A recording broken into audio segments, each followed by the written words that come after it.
تیرے بارے میں بکواس کرے اور توہین کرے، ایک ایک اس کے عیب کو لوگوں کے سامنے کھول کر بیان کر کے بتاؤں گا۔ کوئی لاکھ عیب کرنے والا ہو، رب ستار العیوب ہے، غفار الذنوب ہے، پر اس کے حبیب کے بارے میں جس کی زبان پہ غلط لفظ آئے، میں اس کی اصل بھی بیان کروں گا، اس کے عیب بھی بیان کروں گا، اور یہ بھی دنیا کو بتا دوں گا جو اپنے باپ کا صحیح حلالی نسب والا ہوتا ہے وہ کبھی مصطفیٰ کی شان میں بے ادبی نہیں کر سکتا۔ مصطفیٰ کریم کی بے ادبی وہی کرے گا جو اپنی اصل میں سے کٹا ہوا ہوگا۔ اچھا، اب بڑی حیرانی والی بات ہے، جب ولید بن مغیرہ نے یہ آیتیں سنی تو دوڑا دوڑا اپنی ماں کے پاس گیا، اپنی ماں کو زمین پہ گرایا اور اس کے سینے پہ چڑھ کر بیٹھ گیا اور تلوار نکال کر اس کے گلے پہ رکھ دی اور کہنے لگا میری ماں مجھے صحیح صحیح بتا دے، آج جو قرآن نے 9 عیب بیان کیے ہیں وہ تو میرے اندر ہیں، جو پہلی 9 باتیں ہیں وہ تو مجھے پتا ہے میرے اندر وہ عیب ہیں، یہ جو 10ویں بات کی ہے قرآن نے زنیم والی کہ میں زنا کی پیداوار ہوں، یہ تو ہی بتا سکتی ہے۔ تو گردن پہ نا تلوار رکھی، کہا صحیح صحیح بتا میں کس کی اولاد میں سے ہوں، میرا باپ مغیرہ ہے؟ ماں نے جو جواب دیا بھی وہ بڑا سمجھنے والا تھا، اس نے کہا ولید تو خود ہی بتا، ماں کی چھاتی پہ چڑھ کے اس کی گردن پہ تلوار رکھ کے بات کرنے والا حلالی ہو سکتا ہے؟ پتہ چلا جو ماں باپ کا گستاخ ہوتا ہے، جو بزرگوں کا گستاخ ہوتا ہے، جو ولیوں کا گستاخ ہوتا ہے، جو کچھ نہ کچھ اس کے اندر بھی خرابی ہوتی ہے، جو نیک صالح اولاد ہوتی ہے، میں اس اولاد کو بھی کہتا ہوں کبھی ایسی حرکت نہ کریں، اپنے نسب کو مشکوک نہ بنائیں۔ حلالی النسل بچہ اپنے ماں باپ کی بے ادبی نہیں کرے گا، اگر کہیں غلطی ہوئی تو فوراً معافی مانگے گا اور انہیں راضی کرے گا۔ تو نبی پاک کی ذات کی بے ادبی اس کا تو کوئی تصور نہیں ہو سکتا۔ تو ماں نے کہا ہاں رسول اللہ صلی اللہ علیہ وسلم سچ فرماتے ہیں، پچھلی 9 باتیں بھی سچی ہیں، یہ 10ویں بات بھی سچ ہے، تیرے باپ سے اولاد نہیں تھی، وہ اس قابل بھی نہیں تھا، جائیداد کافی تھی، تو میں نے سوچا یہ جائیداد غیروں کے پاس جائے گی، تو ایک چرواہے کے ساتھ میں نے منہ کالا کیا جس سے تو نطفہ حرام پیدا ہوا۔ قیامت تک کے لیے میرے رب نے یہ سند بیان کر دی، دنیا میں پہچان کرنی ہو کہ کون اپنی اصل سے جڑا ہوا ہے تو صرف یہ دیکھ لینا میرے حبیب کا ادب کون کرتا ہے۔ جو ادب کرتا ہے وہ جڑا ہے، جو بے ادب ہے اس کا کوئی لنک نہیں حضور کی ذات کے ساتھ، سرکار کے ساتھ اس کا کوئی تعلق نہیں۔ یہ بالکل اصولی بات ہے، نبی پاک صلی اللہ علیہ وآلہ وسلم حضور کا ادب احترام یہ بالکل اصولی بات ہے، اس میں کوئی دو رائے نہیں ہے۔ حضور کریم آقا صلی اللہ علیہ وآلہ وسلم حضور کے غلام ہیں، حضرت محمد بن مسلمہ رضی اللہ تعالیٰ، ایک شخص تھا کعب بن اشرف، یہودیوں کا سردار تھا، بڑا بدبخت تھا، نبی پاک کا اس کے دل میں بغض تھا۔ مکہ والوں کو جب شکست ہوئی بدر میں، اسے بڑی درد ہوئی، یہ مکہ گیا، مکہ مکرمہ جا کے قصیدے پڑھے، جو لوگ ان کے مارے گئے تھے کافروں کے، ایک ایک کا نام لے کر قصیدہ پڑھا، آگ لگا دی۔ اس نے کہا بڑا ظلم ہوا ہے تمہارے ساتھ، بڑی زیادتی ہوئی، مسلمانوں نے یہ کر دیا۔ پھر اس نے جناب شاعری کی، کافروں کو بڑا بھڑکایا، حضور نبی پاک صلی اللہ علیہ وسلم کی بے ادبی کی، توہین کی۔ میرے آقا کریم صلی اللہ علیہ وآلہ وسلم آپ کو یہ ساری باتیں پہنچتی رہی، ایک ایک چیز پہنچتی رہی۔ ایک دن پھر جب بسا اوقات سوال ہوتا ہے کہ حضور رحمت للعالمین ہیں تو گستاخ کے لیے معافی کیوں نہیں؟ اس کا جواب یہ ہے کہ رحمت للعالمین، رحمت کا سرچشمہ حضور ہیں، تو رحمت کے سرچشمے سے جس نے اپنے آپ کو کاٹ لیا توہین کر کے اپنا رابطہ منقطع کر لیا، اب رحمت اس کو کیسے بچائے گی؟ اس نے تو رحمت سے خود منہ موڑ لیا۔ اس کے لیے حکم ربی ہے قرآن مجید میں 22واں پارہ، ملعونین۔ اللہ تعالیٰ فرماتا ہے حبیب تیرے رب کی گستاخی کرنے والے ملعون ہیں، ملعون، ملعونین، اینما ثقفوا اخذوا وقتلوا تقتیلا۔ جہاں پائے جائیں حضور کے گستاخ، وہ انڈیا کے اندر ہو، وہ یورپ کے اندر ہو، وہ شرق میں ہو یا غرب میں، جہاں بھی ہو، اینما ثقفوا، جہاں پائے جائیں، اخذوا، انہیں پکڑ لیا جائے، وقتلوا تقتیلا، اور اس طرح قتل کیا جائے جیسے قتل کرنے کا حق ہے۔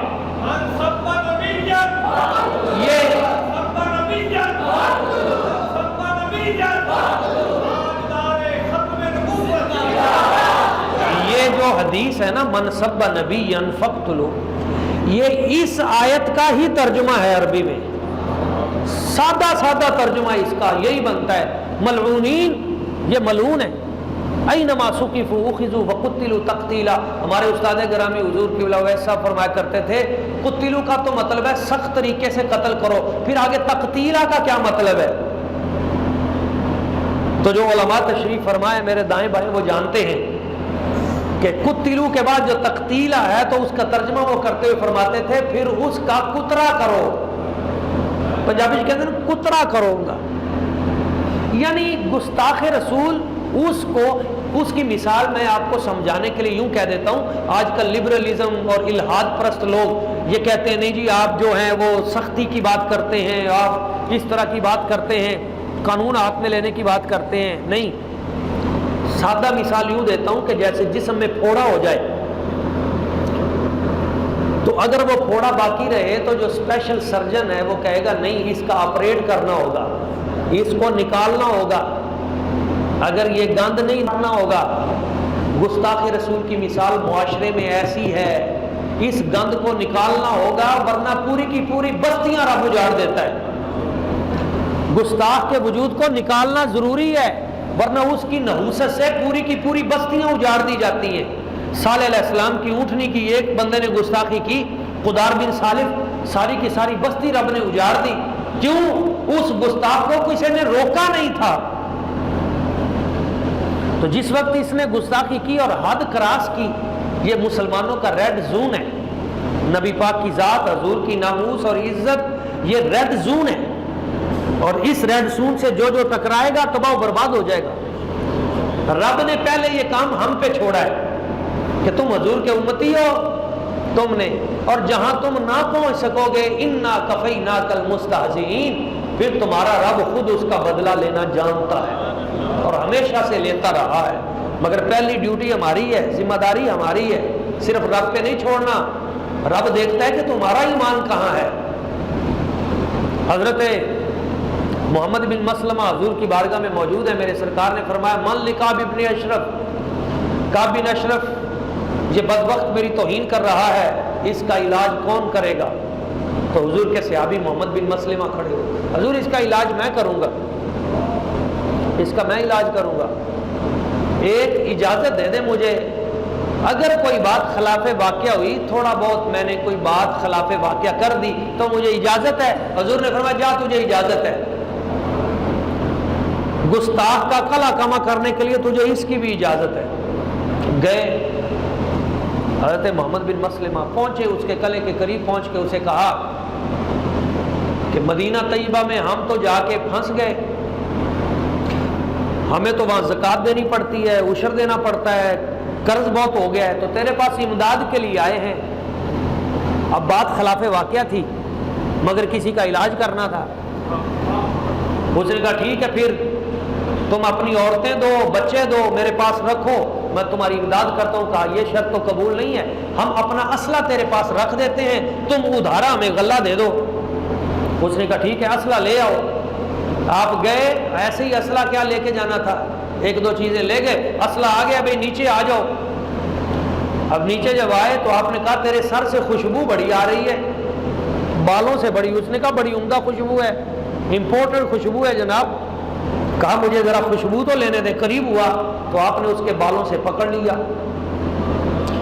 پکڑ کے اس گستاخ کو وہیں پہ مار دیا، اس کا سر کاٹ کر حضور کی بارگاہ میں جب لے کے آئے، تھیلے میں ڈالا ہوا تھا، ابھی پیش نہیں کیا تھا، تو حضور نے جب چہرہ دیکھا تو فرمایا فلاحت الوجوہ، فرمایا یہ کامیاب لوگوں کا چہرہ ہے۔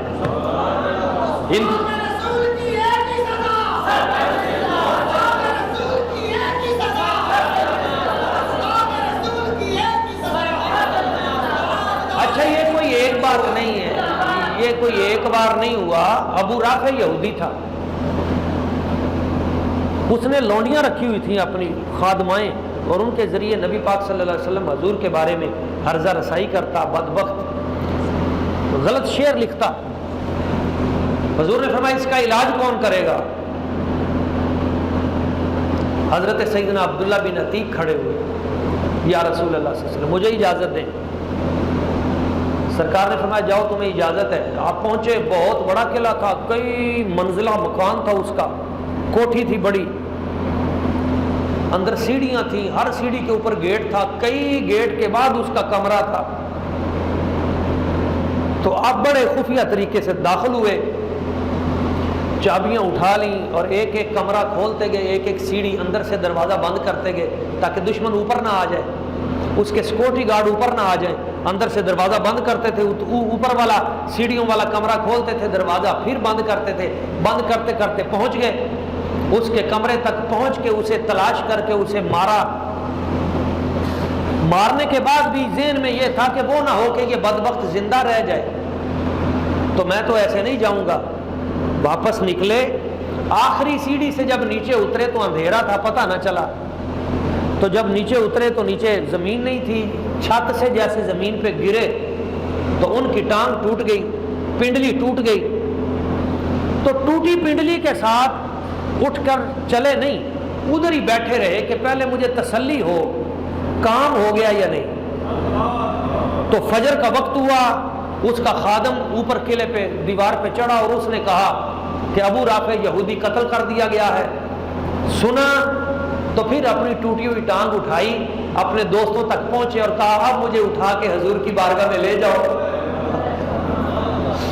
میرے آقا کریم صلی اللہ علیہ وسلم حضور کی بارگاہ میں جب پہنچے تو پگڑی باندھی ہوئی تھی ٹوٹی ہوئی ٹانگ پر، اور سہارا دے کر غلام لے کر آئے حضور کی بارگاہ میں۔ سرکار نے چہرہ دیکھا، حضور خوش ہو گئے، فرمایا کام کر آیا ہے نا؟ حضور کام پکا کر آیا ہوں۔ فرمایا ٹانگ ادھر کر، اگر یہ ٹوٹ گئی ہے تو اس کا علاج ہمارے پاس ہے۔ میرے سرکار نے ان کی اس ٹانگ پہ، پنڈلی پہ اپنا دست مبارک، بخاری شریف میں ہاتھ لگایا، فرماتے ہیں میری ٹانگ یوں جڑ گئی جیسے زندگی میں کبھی ٹوٹی نہیں تھی۔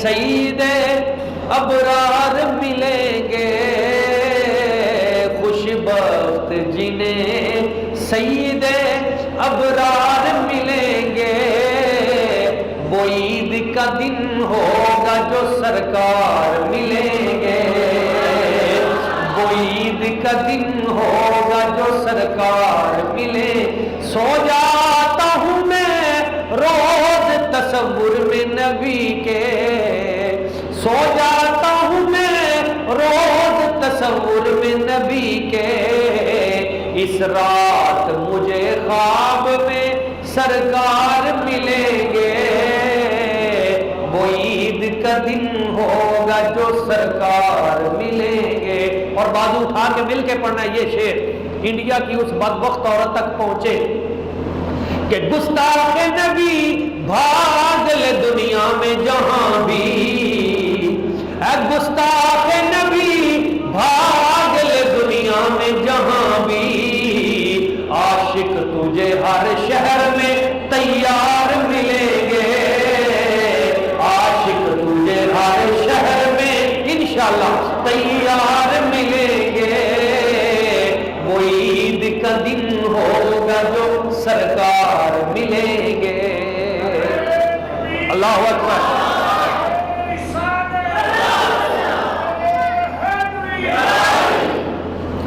حضور مکہ شریف سے مدینہ طیبہ جا رہے ہیں. میں نے پہلے بھی 1-2 مرتبہ یہ بات کی. رستے میں ایک کتیا نے بچے دیے ہوئے تھے. حضور نے اپنا نیزہ وہاں گاڑ دیا اور فرمایا میرے صحابہ کتیا نے بچے جنے ہوئے، اس کو تکلیف ہوگی، روڈ کے اوپر بیٹھی ہے، اسے تکلیف نہ ہونے پائے، تم اوپر سے آ جاؤ. تو سارے صحابہ کو حضور نے اوپر سے چکر لگوا کر پھر حضور مکہ مکرمہ میں داخل ہوئے. اس کتیا کو اور اس کے بچوں کو تکلیف نہ ہونے دی. یہ مصطفیٰ کے اخلاق ہیں. اگلی بات بھی سنیے. جب مکہ میں پہنچ گئے تو حضور نے فرمایا لا تثریب علیکم اليوم وانتم الطلقاء، جاؤ تمہیں کوئی پوچھ گچھ نہیں، میں نے تم سب کو معاف کر دیا. مگر ساتھ ہی فرمایا وہ جو اپنی خادماؤں اور لونڈیوں کے ساتھ مکہ کے گلی کوچوں میں میرے خلاف بکتا ہے اور میری توہین اعلانیہ کرتا ہے، ابن خطل. حضور نے فرمایا ابن خطل اگر خانے کعبے کے پردے کے نیچے بھی چھپا ہوا ہو تو اسے وہی قتل کر دیا جائے. وہ نبی رحمت ہیں، رحمت للعالمین، مگر چونکہ پھوڑے کا علاج کرنا تھا، آپریشن کرنا تھا، ورنہ رب کی رحمتیں رک جاتی. فرمایا اس کو نکالو. صحابہ کرام نے عرض کیا حضور وہ خانے کعبے کا جو پردہ ہوتا ہے نا، پردہ اور دیوار اس کے پیچھے چھپا ہوا ہے. اب آپ جانتے ہیں کہ وہ سین حرم ہے جہاں جانور کو مارنا بھی منع ہے، حرام ہے. حالت حرام میں اگر آپ جو مار دیتے ہیں تو اس پہ بھی علماء تشریف فرمائیں. مگر گستاخ رسول کے لیے حضور کا حکم ہے اسے یہی مارا جائے. تو ادھر مقام ابراہیم ہے، ادھر حجر اسود ہے، اس کے درمیان میں اس کو قتل کیا گیا. یہ معاملہ نازک نہیں ہے. بعض لوگ کہتے ہیں مولویوں کا مسئلہ ہے، نہیں، یہ دین کا مسئلہ ہے. اگر آپ مسلمان ہیں، کلمہ طیبہ پڑھا ہے، ایگریمنٹ کیا ہے اللہ تعالیٰ کے ساتھ کہ یا اللہ میں تجھے رب مانتا ہوں، تیرے حبیب کو نبی مانتا ہوں، تو پھر یہ ماننا ہوگا. اور اگر آپ کا کلمہ طیبہ سے تعلق نہیں ہے، پھر آپ کی مرضی جو مرضی کریں. تو اس مقام پہ اسے قتل کر کے دنیا کو پیغام دیا گیا رب کی طرف سے حضور سارے جہانوں کے لیے رحمت ہیں، مگر جو اس رحمت سے خود اپنا تعلق توڑ لے اس کا علاج وہی ہے جو حضور کے صحابہ نے کیا. مولا علی پاک ہوں، سیدنا امیر حمزہ ہوں، کوئی صحابی رسول کو دیکھ لیں، خود اللہ تعالیٰ کا جو سٹائل ہے، اللہ تعالیٰ کا انداز، اخلاق ربی، اللہ تعالیٰ معاف کرتا جاتا ہے. مگر جب ابو لہب نے کہا معاذ اللہ ثم معاذ اللہ استغفر اللہ تبت اصبعک یا محمد، اے نبی پاک صلی اللہ علیہ وسلم حضور کی بارگاہ میں، اے محمد آپ کی یہ انگلی تباہ ہو جائے، معاذ اللہ ثم معاذ اللہ. حضور نے ایسے توحید کے لیے ایک اللہ کے لیے کہا ایک اللہ کو مانو، انگلی اٹھائی تو اس نے حضور کی انگلی پہ اعتراض کرتے ہوئے کہہ دیا کہ یہ انگلی نہ رہے. حضور تو خاموش ہو گئے. رب نے اس مقام پہ سکوت نہیں فرمایا بلکہ پوری سورہ اللہ اب اتار دی. تبت یدا ابی لہب وتب، یہ اخلاق ربی ہے. اللہ کریم نے فرمایا ابو لہب تو میرے حبیب کی انگلی کے بارے میں بات کرتا ہے، جا تیرے دونوں ہاتھ ہی ٹوٹ جائیں. ایک انگلی کے بارے میں بات کرتا ہے، تیرے دونوں ہاتھ ہی ٹوٹ جائیں. ما اغنی عنہ مالہ وما کسب، نہ اس کا مال اسے بچائے گا، نہ اس کا کاروبار اسے بچائے گا. سیصلی نارا ذات لہب، ان قریب بھڑتی آگ میں جائے گا، بھڑکتی ہوئی آگ میں ان قریب اسے داخل کیا جائے گا. اس کی بیوی بھی جائے گی.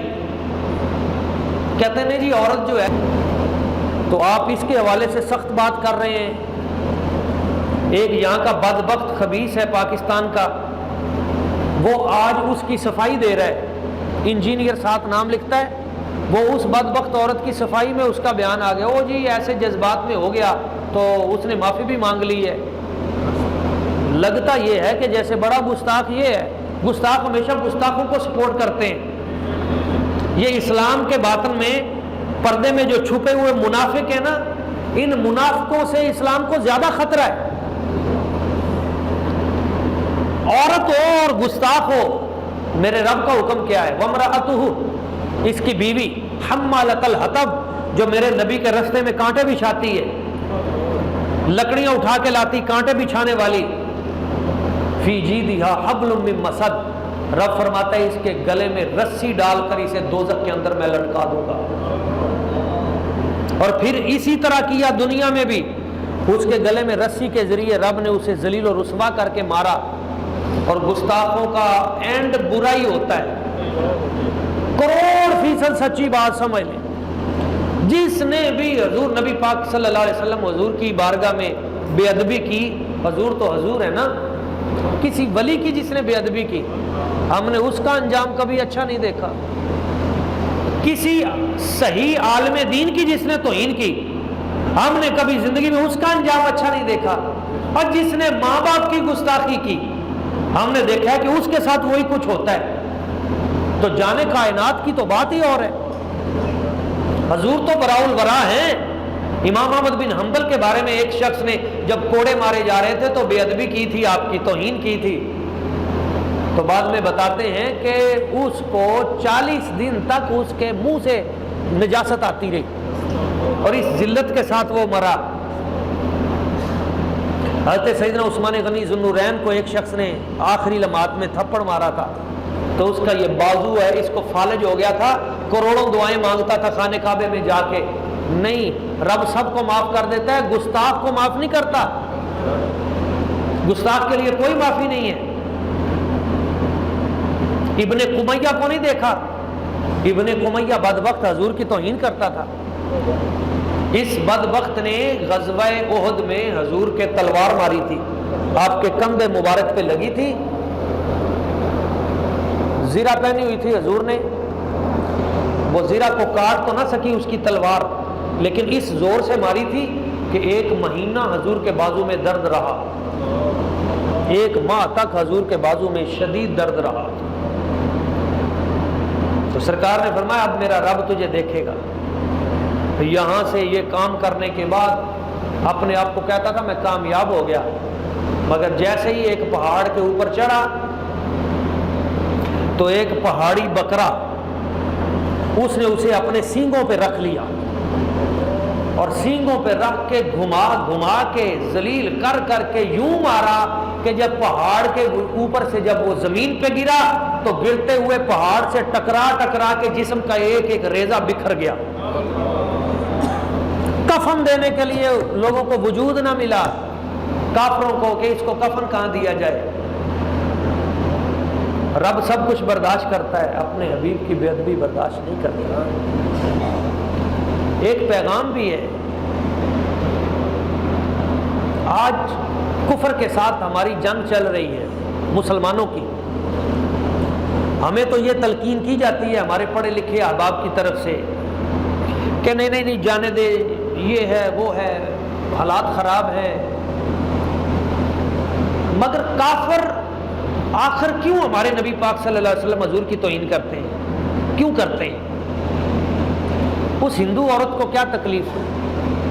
ڈنمارک والوں کو کیا تکلیف ہے؟ ناروے کے بدبخت کافروں کو کیا تکلیف ہے؟